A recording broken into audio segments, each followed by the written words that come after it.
Well, now, doesn't that just look like a lot of fun? Thank God we're not living in the old dark ages of Christendom where you had ruthless crusaders running around.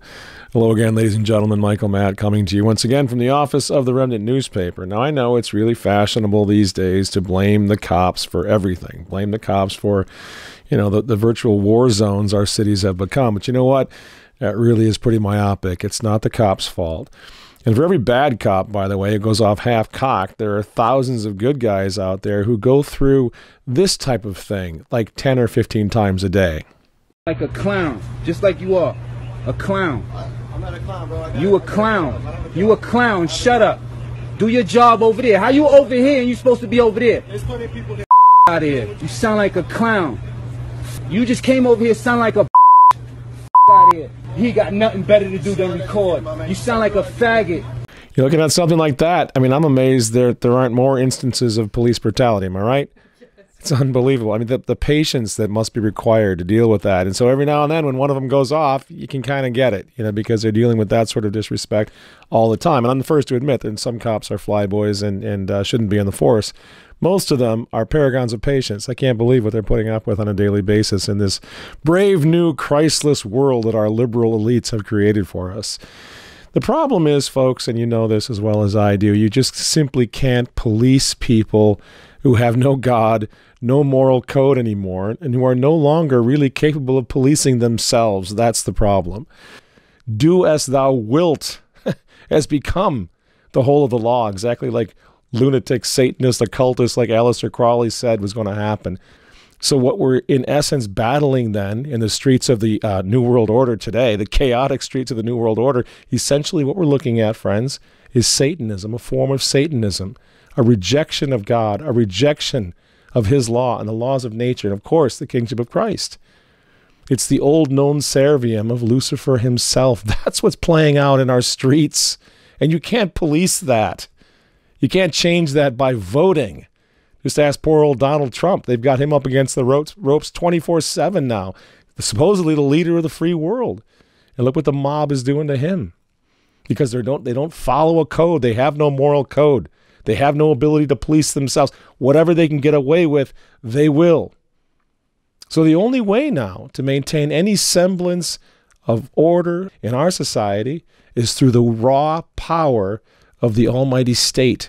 Like a replacement deity now. The state has replaced God, which must monitor, by the way, our every movement, our every move, in order to keep control of this thing, this monster that they've created, this Christless society that they've created.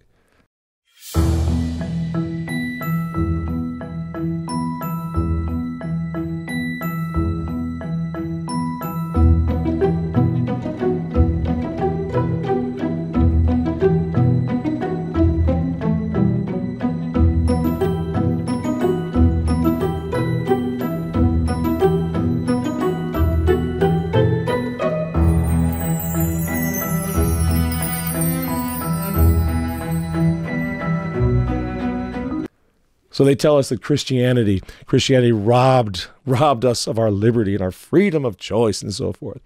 Well, how free do you feel right now living in this post-Christian utopia where cameras are everywhere? Back in 2006, not that long ago, the New York Police Department deployed the first 500 street-level security cameras in that city. Today, what is that, 12 years later, they have 3,000 cameras scanning the streets of New York, the sidewalks, the rooftops, parks, bridges, tunnels, night and day. And there's 7,000 more public housing cameras, 4,000 in the subway, and the New York Police Department can also tap into another 5,000 private security cameras scattered throughout the 5 boroughs of New York.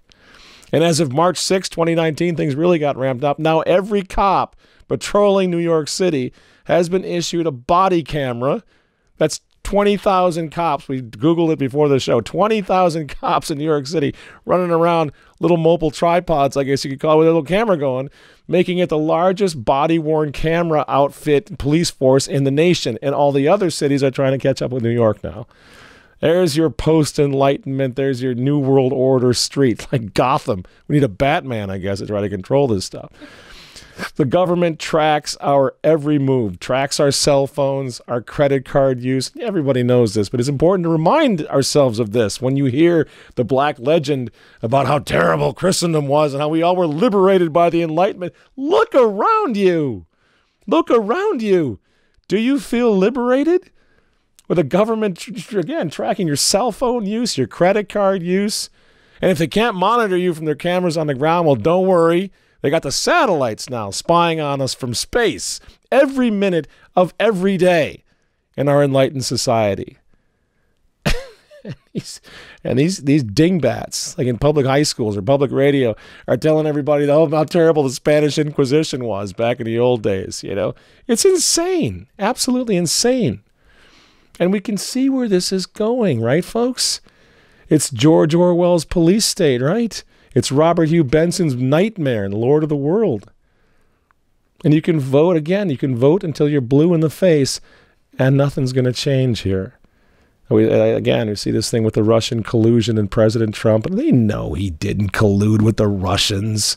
They're just throwing whatever they can at this guy because they don't like him, because he said too many nice things about pro-lifers like us, right?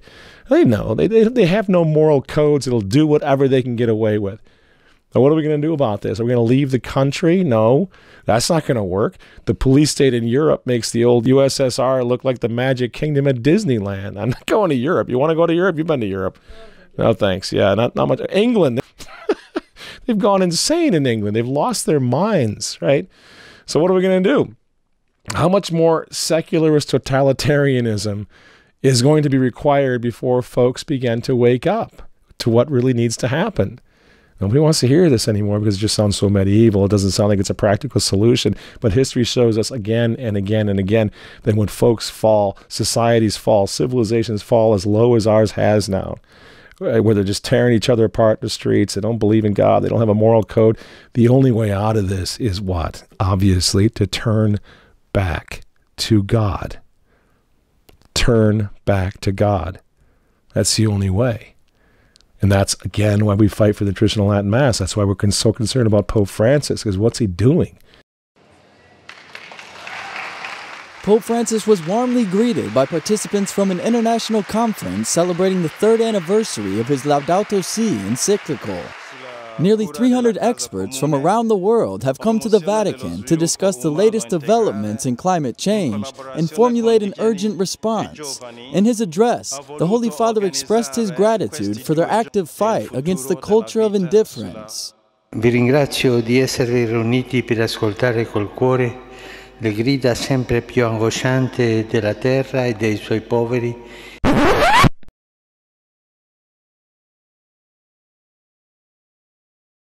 Pope Francis, the Pope, the head of the Catholic Church, has it within his power to begin to restore order to the world by preaching the moral code of Christianity. You see? It's not about saving Mother Earth. It's about saving Mother Church before it's too late. And this man, in his ridiculous policies, pandering to the left, we're running out of time, friends. Our society, our world has got to return to God.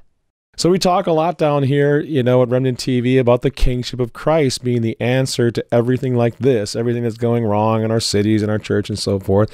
But what do we mean by that? I wanted to take a little time tonight to sort of describe that or explain what we mean by this idea of the kingship of Christ. Because lots of folks out there, even a lot of traditional Catholics who are new to the movement, they think it's some sort of like a devotion to Our Lady, some sort of, you know what I'm talking about. Yeah, you thought that. Kind of a pious deal. We're just saying, let's be nice and venerate or, you know, make prayers, make devotions to Jesus Christ. But you see, we're not talking about that. It's not a private, pious devotion. In the great encyclical letter on the kingship of Christ, Quas Primus, by Pope Pius XI, he wrote this encyclical less than 100 years ago, so we are not talking about a medieval doctrine of the church. If you want to truly know what traditional Catholicism is about, you have to read the great social encyclicals of these great popes, Pius XI included. He writes in Quas Primus that if Christ the King is excluded from political life, the very basis of authority has been taken away. And the result of this is that human society is now tottering to its fall because all men on earth, Catholic or otherwise, this is the other thing. We're not just talking about a Catholic thing.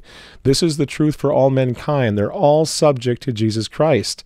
And in another encyclical, and again, I'll throw up on the screen, and then I'll stop quoting things for you tonight, but you need to read these. You need to read Ubi Arcano, again by Pius XI, when he diagnoses the problems which are preventing true peace in the world today, and it is the rejection of Christ's kingship.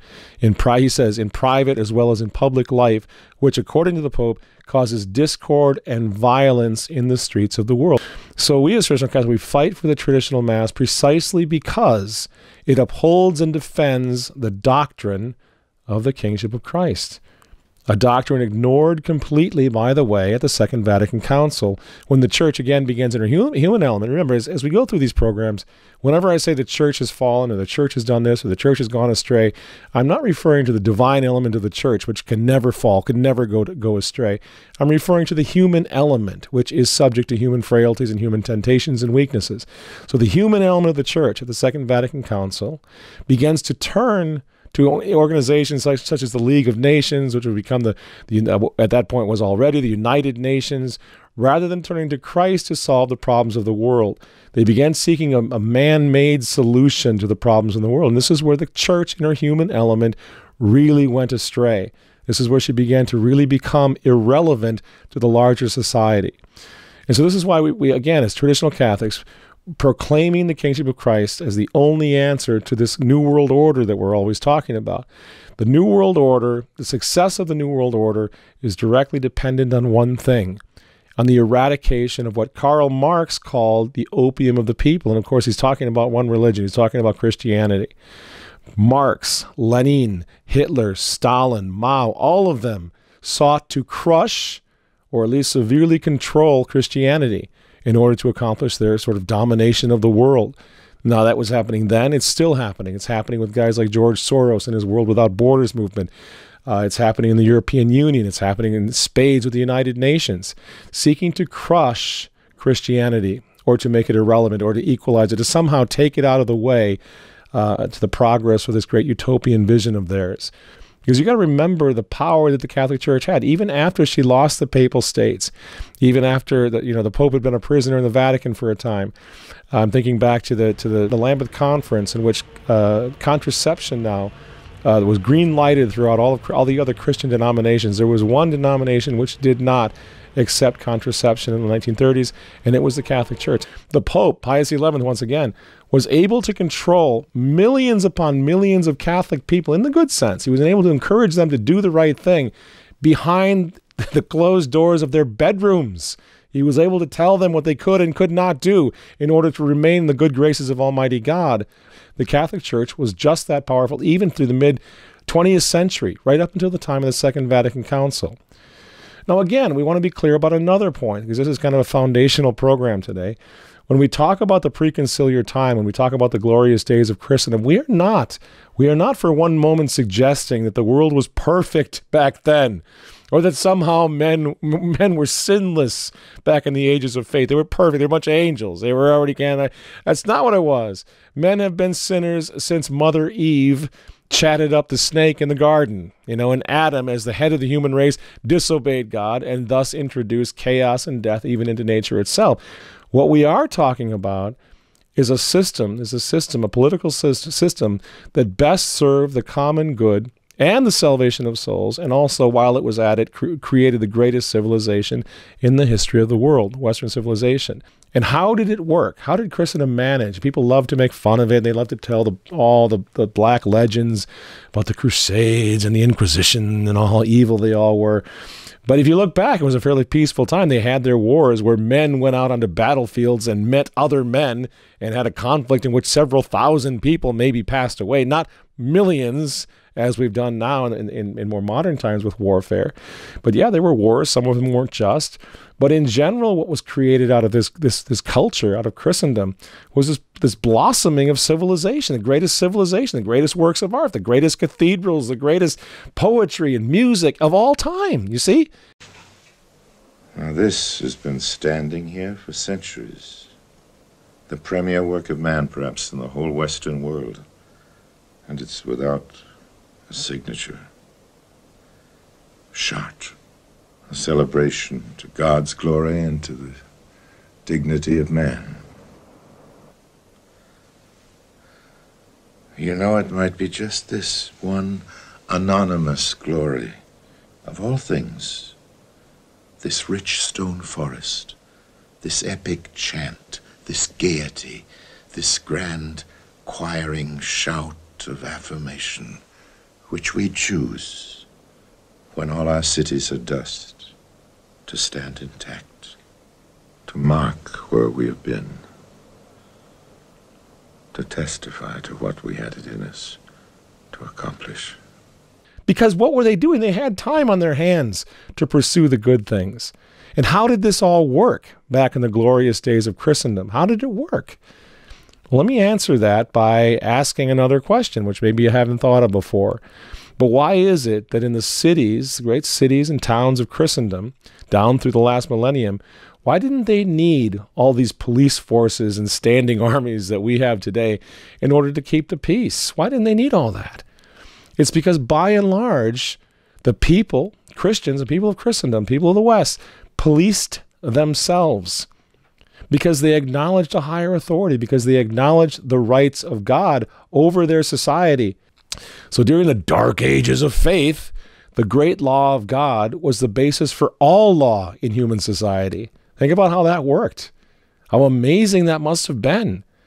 The love of God, loving your neighbor as yourself. What did this mean? It meant keeping the commandments of God's law, keeping his commandments in order to serve him and in order to do the right thing by your neighbor.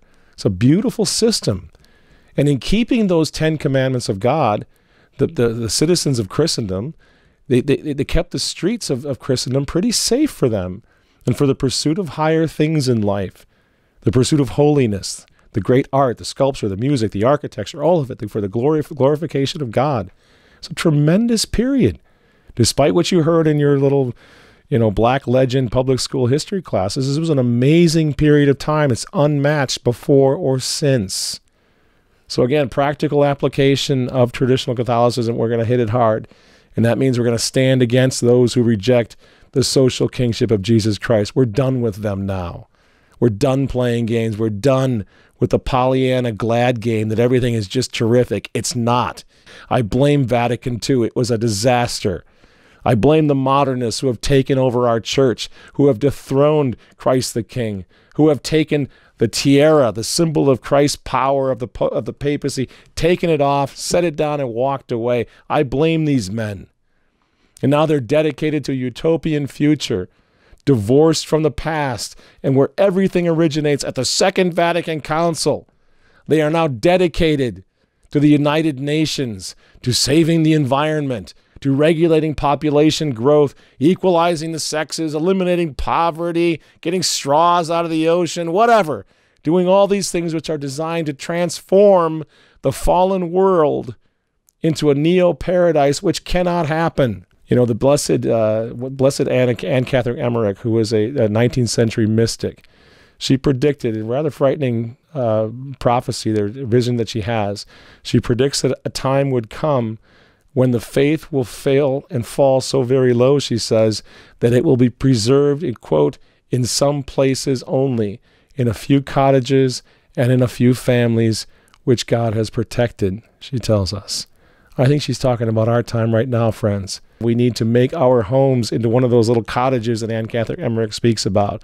We need to hang on, keep the faith, keep in touch with each other. That's the plan. I'm out of time, I can see, but that's the plan for what we want to try to do. We're going to keep doing this. We're going to take issues, like feminism and racism and everything that we're dealing with, gender ideology, take the traditional Catholic teaching and apply it to what's happening now so we can strengthen ourselves and get ready for the fight of our lives. And I really hope that you'll stick with us and join us in this fight for the proclamation of the kingship of our Lord and Savior, Jesus Christ. I'm Michael Matt for The Remnant, and we'll see you next time.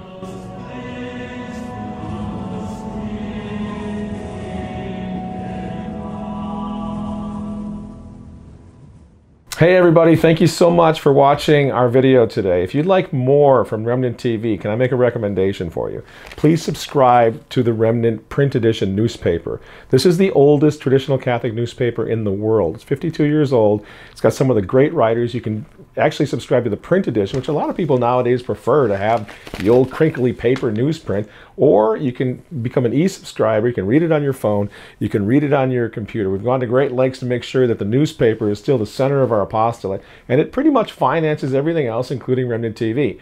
So become a subscriber. Print edition, you can do both. You can subscribe to the print edition and to the e-edition. Visit us online every day. Maybe stop by our store, pick up some products. Mostly, thank you so much. Thanks for coming and watching us once a week. We want to bring these videos to you at least once a week, and a great way to make sure that that happens is to subscribe to the Remnant newspaper. Thanks very much. We'll see you next time.